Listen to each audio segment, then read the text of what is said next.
বড় বোন মানুষটা খুবই স্পেশাল একজন মানুষ।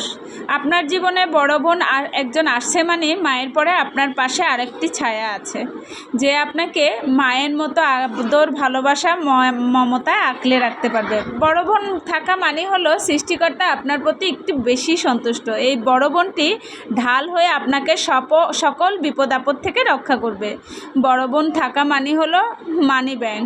ধরুন আপনার টাকার প্রয়োজন, সবাই আপনাকে ফিরিয়ে দিলেও আপনার এই বড় বোন ঠিকই তার পার্সের গোপন পকেট থেকে টাকা বের করে আপনার হাতে দেবে। বড় বোন থাকা মানে হলো কথা বলার একটা বিশ্বস্ত পার্টনার পাওয়া। স্কুলে কি হয়েছে, কে আপনাকে প্রপোজ করেছে, কিভাবে প্রপোজ করেছে ইত্যাদি আজাইরগা কথা বলে তাকে বিরক্ত করতে পারবেন।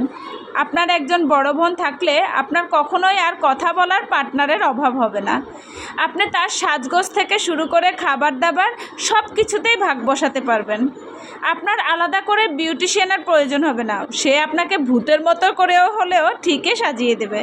আপনি তার সাথে ঝগড়া করতে পারবেন, খুনসুটি করতে পারবেন, ঘরের শত্রু বিটিশন বলে আখ্যায়িত করতে পারবেন, আবার মায়ের কাছে তার নামে নালিশও করতে পারবেন।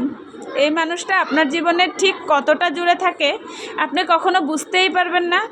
তাকে সবচেয়ে বেশি ভালোবাসেন এটা কখনো মুখে স্বীকারও করবেন না, কিন্তু যখনই এই মানুষটি অন্যের ঘরে চলে যায় ঠিক তখনই বোঝা যায়। এবং অনেক দিন দেখা না হওয়ার পরেও খুব মিস করা যায়। বড় বোন মানেই হলো এমন। ছোট বোনদের প্রতি আলাদা একটা টান থেকে যায়, এবং বড় বোন থাকলে তো আর কিছুই না। কি আর বলবো, আমার মেয়েদের ক্ষেত্রেও তাই দেখি। আল্লাহ বাঁচিয়ে রাখুক তাদেরকে। সত্যি ওদের মাঝেও এমন অনেক কিছুই দেখি।